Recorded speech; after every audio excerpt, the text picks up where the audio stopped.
से बोले जा रहे हैं भाई, अरे थोड़ी तो शर्म करो। बच्चों का भविष्य अधर में अटका हुआ, आपकी नाकामी की वजह से पर्चा लीक हो गया, उंगली इधर उधर उठाते रहते हो। मैंने सिर्फ इसलिए पूछा अनुराग भदौरिया जी कि जब मुलायम सिंह के समय में नकल होती थी या पेपर लीक होते थे तब वो भी जांच एजेंसियों पर ही भरोसा जताते थे। आप किसी के, अरे आप मेरी बात पूरी होने, मुस्कान जी मेरी बात पूरी सवाल पूछिए। एक तो आप 22 मिनट बाद आए हैं मेरे पास, आप लगे वहां पे सवाल पूछने, तो बोल दीजिए ना कि हमको सवाल पूछना है, आपको बोलने नहीं देना है। अब मैं बोल रहा हूं तो मेरी सुन लीजिए।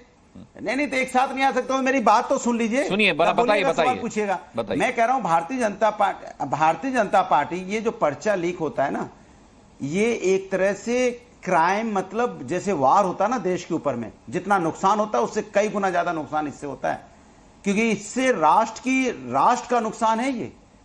और इससे आप ये सोच सकते हो, इसको राष्ट्रद्रोह बोल सकते हैं इसमें जो इन्वॉल्व होता है। और जिस सरकार में होता है, जिस सरकार में हो रहा है और जिस सरकार के अंडर में हो रहा है, जिस एजेंसी के अंडर में हो रहा है, राष्ट्रद्रोह है।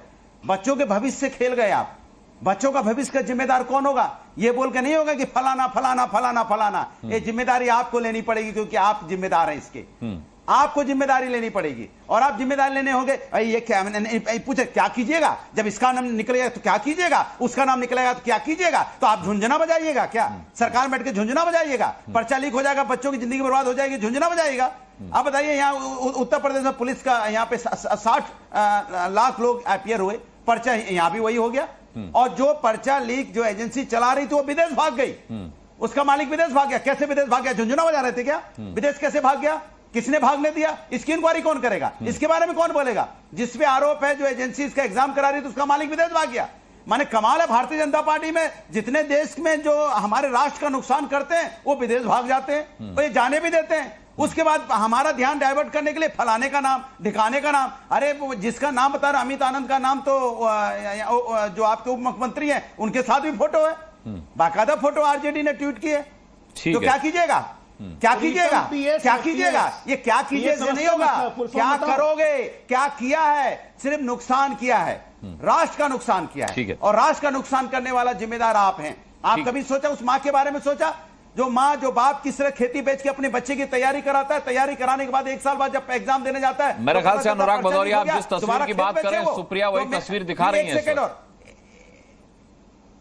एक सेकेंड और मैं तो सरकार से कहूंगा, सरकार इधर उधर की बातें मत करो। जो गरीब बच्चे हैं, जिनके माँ बाप खेत बेच के अपने बच्चों को पढ़ाते हैं, उनका फाइनेंशियली मदद कीजिए। 1 साल जब वो तैयारी करेंगे या उनकी फीस की व्यवस्था सरकार करे गरीब बच्चों की, ऐसे नहीं चलेगा। इसकी उस पर बात करके डाल के नहीं चलेगा। ठीक है सरकार, अगर सरकार में संवेदनाएं हैं, वेदनाएं हैं, भावनाएं हैं, जनता का सम्मान करती है, तो आप फाइनेंशियली मदद करिए गरीब बच्चों की। आप उनकी फीस भरिए, गरीब बच्चों की फीस भरिए। मैं मांग करता हूं, आपकी नाकामी की वजह से उनको खेत बेचना पड़े ना, शायद उनको अपना खेत ना। ठीक है, आपका 1 सेकंड 50 सेकंड में बदल चुका है, बल्कि उससे भी ऊपर निकल चुके हैं आप।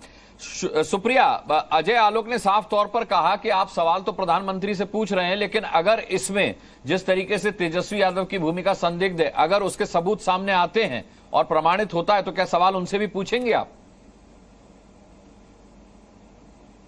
तेजस्वी यादव जी ने खुद सामने आकर कहा है, आप मेरे पीएस से जिसको बुलाकर पूछना चाहिए पूछ लीजिए। वो मेरे कोई निजी सचिव नहीं है, वो बिहार एडमिनिस्ट्रेटिव सर्विस के ऑफिसर है, उनसे पूछिए सवाल। वो खुद कह रहे हैं, तो हमें कहने की क्या जरूरत है? विपक्ष क्या कह रहा है कि इस मामले की जांच हो। और मैं एक बात अनुराग मुस्कान जी आपसे ये कहना चाहती हूं, हम सब यहां पर परिपक्व लोग बैठे हैं। Where is the solution? हम कह रहे हैं हम ये कर देंगे, अरे आप तो चीन को भी लाल आंख दिखाने वाले थे, आप तो 2 करोड़ सालाना रोजगार बनाने वाले थे, आपने वो सब कुछ नहीं किया। हम सीना ठोकने का अब खत्म हो गया जमाना। आपसे ये पूछा जा रहा है कि जब पेपर लीक होता है, इस देश की साख खत्म होती है। इस देश ने टेक वर्ल्ड को सीईओज दिए, सुंदर पिचई से लेकर सत्या नडेला जैसे लोग, हमें फक्र होना चाहिए हमारे एजुकेशन सिस्टम से होकर निकले। और आज क्या हो रहा है? आज दुनिया देख रही है कि हम छोटे छोटे इम्तिहान नहीं करा पा रहे हैं। हम किस बात का दम भर रहे हैं? हम विश्व गुरु हैं, हम 5वीं वाली अर्थव्यवस्था है, हम 24 लाख के बच्चे, 24 लाख बच्चे, 140 करोड़ की जनता में 24 लाख बच्चों के भविष्य पर अनिश्चितता लगाकर यहां डिबेट खेल रहे हैं, हम कमिटी खेल रहे हैं। क्या तमाशा बना के रख दिया हमने इस देश का। और प्रधानमंत्री के मुंह से नीट पर, नेट पर, पेपर लीक पर एक शब्द नहीं निकलता है। आप परीक्षा पर चर्चा करते हैं, आप परीक्षा के लीकेज पर चर्चा क्यों नहीं करते? आप वॉर रुकवाने की बात करते हैं, आप पेपर लीक क्यों नहीं रुकवा पाते? ये सवाल नहीं पूछा जाएगा इस देश में? क्या बात कर रहे हैं हम लोग? अरे गरीब मध्यम वर्ग लोग एक रोटी रात की कम खाते हैं कि बच्चे पढ़ लिख के कुछ बन जाए, बच्चे पढ़ लिख कर। लेकिन अजय आलोक जी, बहुत लंबी फहरिस्त इससे पहले सुप्रिया गिना चुकी हैं पेपर लीक मामले की, इसी एनटीए के अंडर में, इसी बॉडी के अंडर में। तो मतलब सवाल यह है कि जब अति हो गई उसके बावजूद भी इतनी धीमे प्रक्रिया क्यों चल रही है? देखिए, कोई धीमी प्रक्रिया नहीं चल रही है। नीट और नैट दोनों को अलग अलग प्रक्षेप में देखिए। बात जब अगर राजनीतिक आरोप और प्रत्यारोप करने की हो ना, तो एक्चुअली मुद्दा गौण हो जाता है। कांग्रेस की और समाजवादी पार्टी के पूरे डिस्कोर्स में जितने देर इन्होंने बोला, सुप्रिया जी ने 8 से 9 मिनट और 4 से 5 मिनट भदौरिया ने बोला, एक बार भी नीट के छात्रों के बात आई नहीं। क्या आई? प्रधानमंत्री क्या कर रहे हैं, भाजपा क्या कर रही है, ये कर रही है, गरीबों की पढ़ाई करो, हम ये मांग करते हैं, हम वो मांग करते हैं। अरे अभी 24 लाख बच्चों के भविष्य का सवाल है, उसके बारे में चिंता है। राहुल गांधी प्रेस कॉन्फ्रेंस करते हैं, कहते हैं कि इजराइल उसका युद्ध रुकवा सकते हैं, पेपर नीट नहीं। अजय आलोक जी, चिंता भी होगी तो ये क्या करेंगे? करना तो सरकार को है ना, इन्हें चिंता होगी भी तो ये क्या करेंगे? बिल्कुल करना नहीं, ये क्या नहीं करेंगे। इनको कोई सपोर्ट बेस करना ही नहीं है। इनका एक ही काम है, भज मोदी, भज मोदी, भज मोदी। दुनिया में हर चीज के लिए मोदी जिम्मेदार हैं और हैं भी। भारत में जो घटना हो रही है, प्रधानमंत्री होने के नाते जिम्मेदारी है भी और जिम्मेदारी लेते भी हैं। ठीक भी हम ही करेंगे, आगे भी हम ही ले जाएंगे, पुख्ता इंतजाम भी। एक शब्द नहीं बोल पाए हैं, ऐसी जिम्मेदारी ले रहे हैं कि एक शब्द नहीं बोल पा रहे हैं। उनको भी मुंह में दही, आंखों पे पट्टी बांध के बैठे हुए हैं, एक शब्द नहीं बोल पा रहे हैं, ऐसी जिम्मेदारी ले रहे हैं। छटपटा गई क्या मुंह में? बीच में क्यों बोल रही हैं? तमीज से बात करो, कैसी बातें करते हो? तमीज से थोड़ा बात करो, थोड़ा औरत आदमी का फर्क रखो, थोड़ी तमीज से बात करो। हर जगह एंकर को धमकाती हैं आप, अभी बैठे बैठे शो पे जाकर असलियत दिखाते अरे एंकर को बैठे बैठे शो पे धमकाती हैं। ये तुम्हारा मेरा मतलब नहीं है, ये बच्चों की बात है, उनकी बात कर लो। हर जगह जाकर अपनी असलियत क्यों दिखाते हो? आप उतर गई हैं तभी मुझे दिखा रही हैं। क्या है मनोराग जी फालतू का डिबेट में? हर जगह जाकर बेवकूफी अपनी असलियत मत दिखाइए। जरा मैं अपनी बातें कह दूं।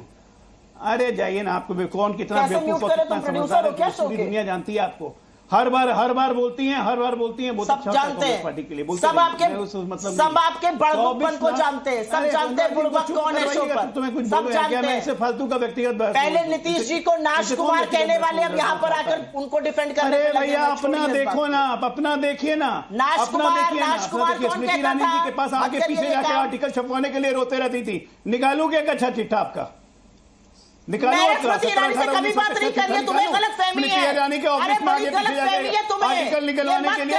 स्मृति ईरानी अब भूतपूर्व हो चुकी है, बेवकूफी की बातें मत करो। तुम्हारी तरह थाली का बैगन नहीं हूं, कभी इस पहले कभी उस पाले, कभी इधर से कोई आ गया, कभी उधर से कोई आ गया। ये मेरे तुम्हारे खेत में का झगड़ा नहीं है, बच्चों की बातें हैं, उस पर बात करो।